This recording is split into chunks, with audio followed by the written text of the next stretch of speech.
Hello and good morning. Welcome to the BackstageClassical podcast.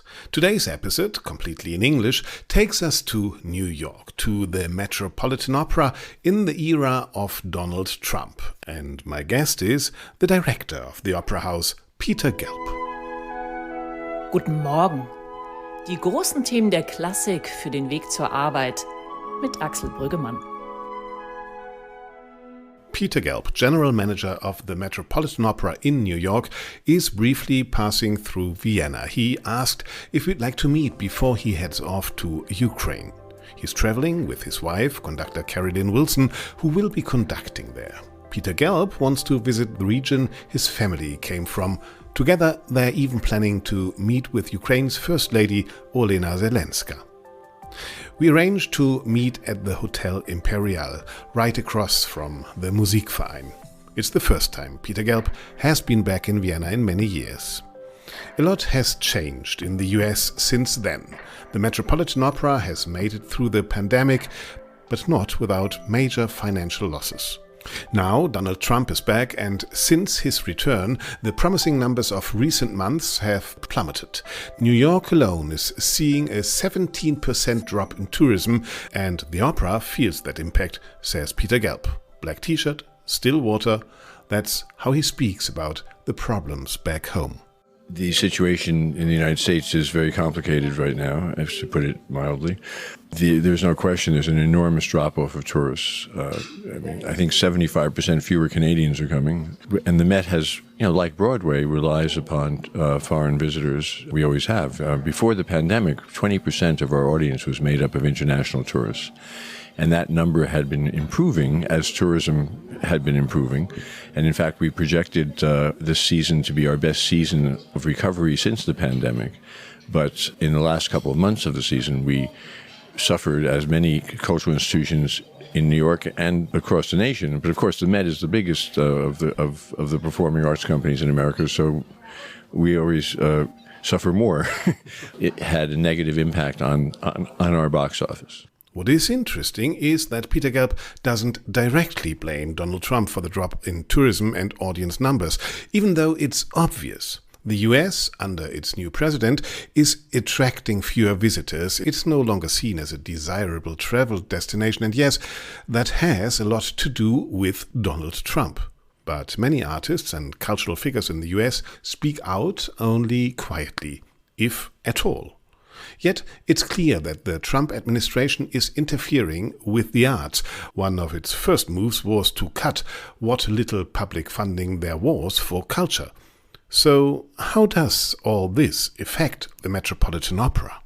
We received actually less than 1% of our budget from the federal government, and that was eliminated shortly after the Trump administration took over. In fact, all the arts funding basically has been eliminated from the government. For us, it doesn't have a noticeable impact, but obviously for smaller arts organizations across the country, it could be devastating for them. We rely upon private philanthropy to make up the difference between our earned revenue and our expenses, and that gap became even greater after the pandemic because for a variety of reasons. Financial instability that's taking place around the world, and it certainly does not encouraging for donors because although the Met has very loyal, faithful supporters, and they continue to support us, it is sort of a rule of thumb that in the world of philanthropy, when there is a state of economic stability, if the stock market is fluctuating wildly, people who are wealthy, even if they're very philanthropic, become more anxious about giving away money because they like to give away money when it is at the highest value. They don't like to give it away when their own personal wealth is diminished. To sum all that up, it's not just about government funding cuts or uncertain tourist numbers. Trump's impact on the arts also includes a climate of financial instability that's making donors more cautious. Already in our last conversation, Peter Gelb explained to me that many billionaires have long since stopped investing in the arts. If they give at all, it's to concrete humanitarian causes, for example, healthcare initiatives in Africa or Gaza, or, as Gelb later notes, some, like Elon Musk, have stopped donating entirely. It's as if supporting the arts is no longer seen as a social responsibility. So yes, cultural institutions are facing a new, enormous financial struggle. But what about artistic freedom? In the US, books are being removed from schools. Performances that take on progressive themes are being cancelled. At Kennedy Center, Trump reportedly influences the programming personally.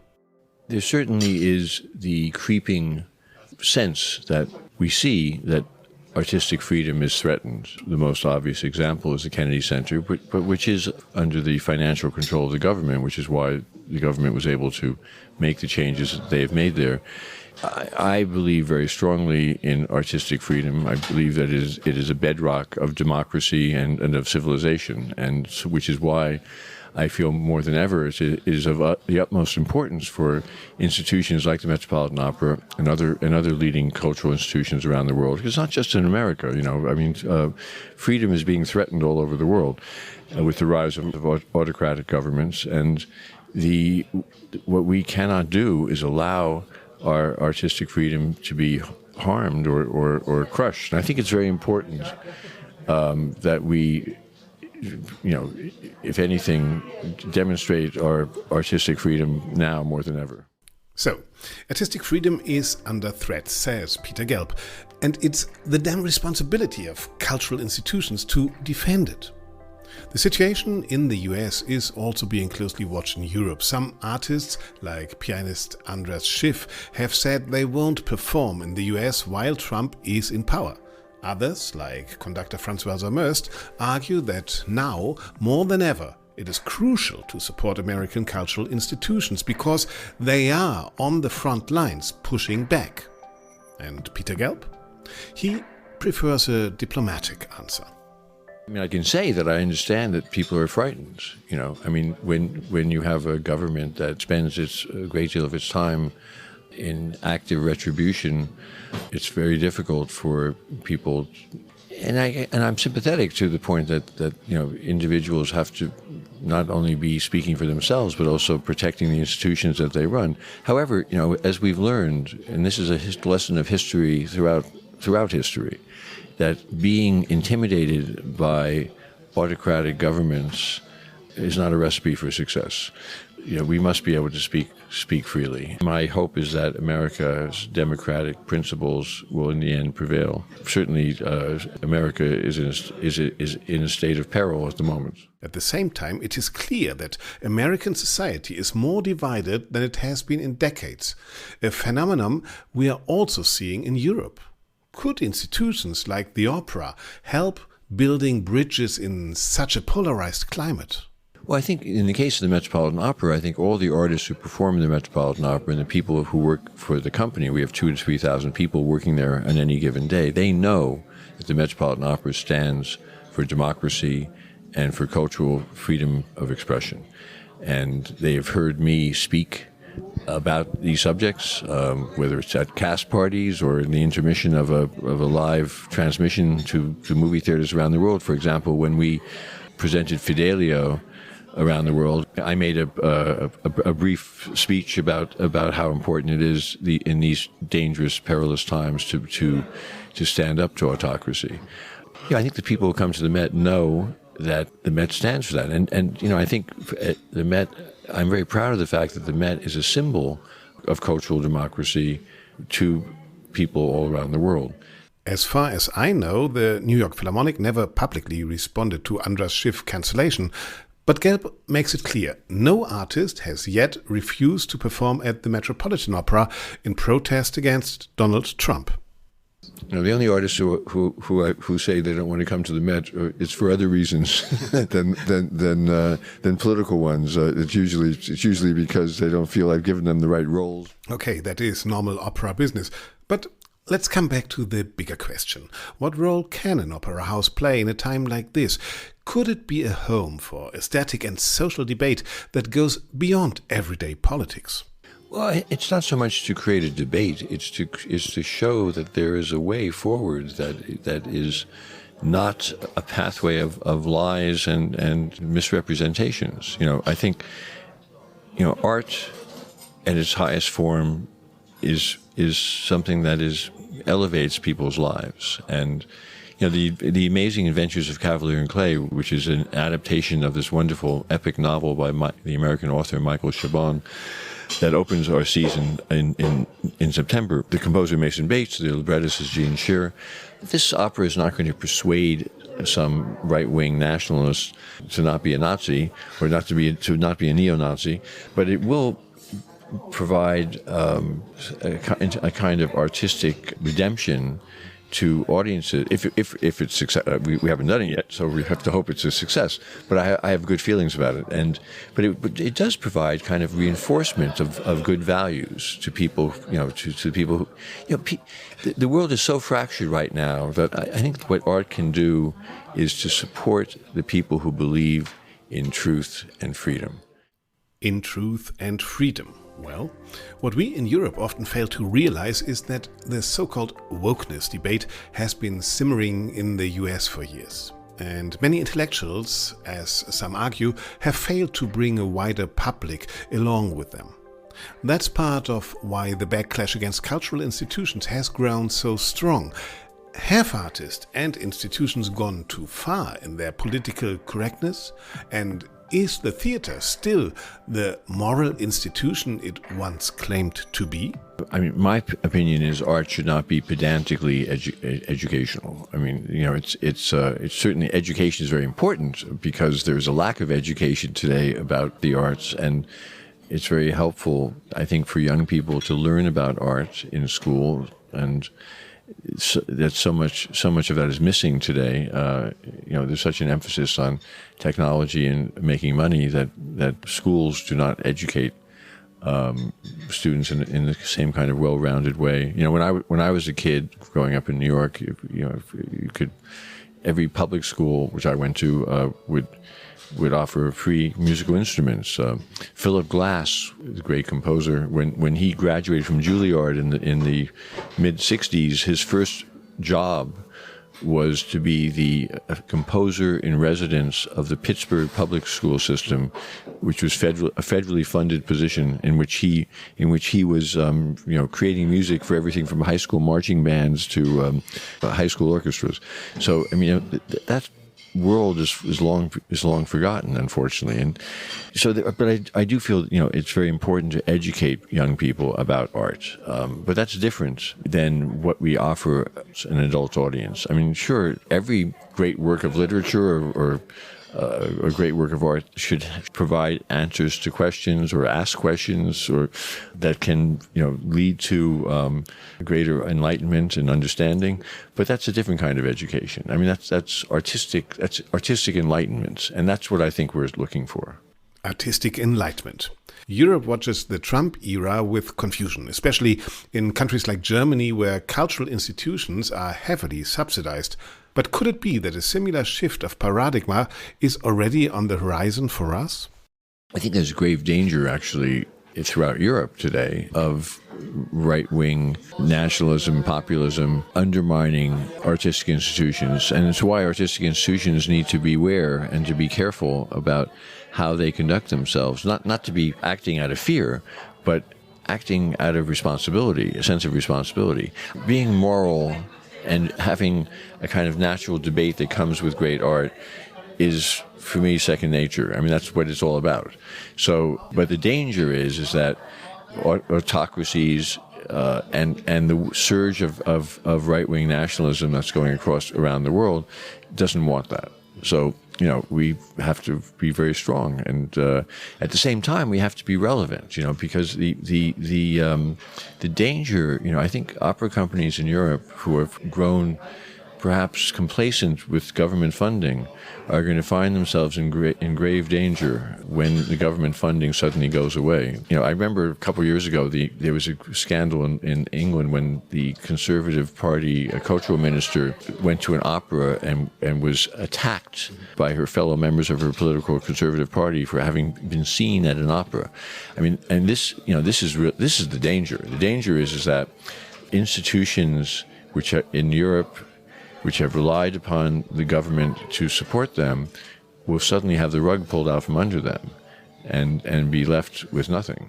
That is very interesting. What Peter Gelb says here is worth noting. Europe's cultural institutions are also under pressure, both financially and in terms of content. Gelb believes that only change can respond to change. Those who try to preserve the old world at any cost will be the first to be left behind. In the end, he says, everyone must find their place in the system they want to survive in. For Gelb, that system is America. And that drives him to be constantly inventive. Well, the system in the States is what we've got. It has advantages and disadvantages. I mean, the advantages is that we have no government control. I have no ministers telling me what I should be doing. I made it very clear when I took this job 20 years ago to our very loyal and supportive board that we needed their financial support, we needed their governance, but not their artistic advice. And so I have been able to, and I think most cultural leaders in America who run performing arts companies have done the same, which is that we were able to navigate the funding, and it's sort of like separation of church and state, a fundamental principle in America, or at least it used to be. We rely upon funding from private donors, but artistically we are independent of them. And we also have a responsibility to the audience. I think that's one of the dangers in Europe, is that it's not to say that artistic institutions in Germany should in any way be pandering to the government or to trying to find a broader public by diminishing or lowering their artistic ideals. On the other hand, though, they do have to be very. I think there has to be a great deal of sensitivity, as there is at the Met, to stimulating the public in a broader sense. I mean, we are a public art form. Opera cannot exist. No theater can exist without an audience, and it's the relationship between the cultural institution and the audience which completes the circle and makes something possible. And so I think it's very important that, for example, with new work, to choose new works that have no chance of appealing or stimulating a broad audience is a mistake. I mean, we need to try to constantly be thinking about the bigger picture of why we exist and who we exist for. In the end of the day, you can't please everyone. You have to be true to yourself, but you can't operate in a vacuum either, because you have to be aware. Now, these days, you have to be aware of a lot of the government, and you have to be aware of everything. So I think, the life of people running opera houses and theaters is harder than ever. But as my friend, the director Robert Lepage, once said to me, problems are my friends. And so, in the end, change remains the only and probably best option. The key to being successful in running a theater or opera company is being able to adapt and being able to change. Nothing, particularly in the world today, everything is changing every minute. We have to change with it. I mean, and now I'm talking about how we reach audiences, how we approach the public. If there are fewer tourists coming to America, we will find ways to replace them with new audiences that are not tourists. I'm very proud of the fact that Germany, for example, is the second largest audience for the Met when it comes to our cinema transmissions. Before the pandemic, 67% of our audience in cinemas was outside the United States. Now it's about 50-50, because, the problem, it's a whole other problem, which is that, during the pandemic, people's viewing habits changed. The adult audience for cinemas in Germany and in America and France, across the world, has been diminished, and we're gradually winning it back. Before the pandemic, we would have an average of 250,000 people watching the Met in cinemas live around the world. Now it's about half of that amount. But I'm excited about the operas that we are presenting. The one thing I'm very proud of is that the Met, by virtue of its cinema transmissions and radio broadcasts, is actually, if I wouldn't go so far as saying it's the world's opera company, but it's the closest thing to it in terms of having an international audience that is sharing what we're presenting on the stage of the Met. So I have an obligation to audiences everywhere, and the Met has an obligation to audiences everywhere, and we will continue to strive to meet that obligation. In the coming season, European audiences will see how the current situation in the US is shaping the Met's programming. The season opens with The Amazing Adventures of Cavalier and Clay, a new opera by Mason Bates. And Peter Gelb is already exploring new ways of replacing lost fundings. He's not ready to reveal more just yet. One day after our conversation, Peter Gelb and his wife departed for Ukraine. For Gelb, the Metropolitan Opera has long been a house of resistance, especially against Vladimir Putin. He was one of the first opera directors to officially disinvite Anna Netrebko because of her ties to Russia, and he plans to stay that course. I learned a lot about Russia and politics and cultural politics through my experiences there. You know, I brought Vladimir Horowitz to Russia in the 80s. I made a documentary film about Mstislav Rostropovich and his wife Galina Vishnevskaya returning from exile at the end of, after having been thrown out of the country by Brezhnev along with Solzhenitsyn, who they had been protecting. So, you know, I understand how important art and politics is to autocratic states like Russia, then previously the Soviet Union, which is one of the reasons why I've been so insistent upon supporting Ukraine's fight for its freedom. And yet, Peter Gelb and his Met want to remain open to dialogue. Yeah, I mean, even with Russian artists, you know, I've tried to draw a line. I don't want the Met to be conducting witch hunts. You know, as much as I am supporting Ukraine 24 hours a day, I have some differences of opinion about, you know, I totally am sympathetic to the situation in Ukraine where Russian is not allowed to be spoken and where Russian art is denied. You know, most recently we were just presenting Tchaikovsky's Peak Dame at the Met because I believe that, you know, the great Russian art and Russian artists should not be held hostage to the criminal actions of Putin and his criminal regime. And there are Russian singers who are singing at the Met, you know, who live in Russia and who are performing in Russia. It makes me a little bit uneasy, but on the other hand, I feel it's not fair to them for me to make a judgment that they are not permitted to perform at the Met. You know, I draw the line basically any Russian artist who is publicly supporting Putin or the Russian regime, or who, you know, is really kind of in ideological alignment with Putin, and that is known as to be so, we do not invite to the Met. After our conversation, Gelb departs, heading for Ukraine. After that, it's back to New York. There he will once again have to anchor the opera in a completely new and unpredictable world. Thanks for listening. This was Guten Morgen, the podcast of Backstage Classical. For daily classical music updates, visit BackstageClassical.com or follow us on Facebook, Instagram or Blue Sky, where we also post the top stories in English. For now, take care and keep your ears open.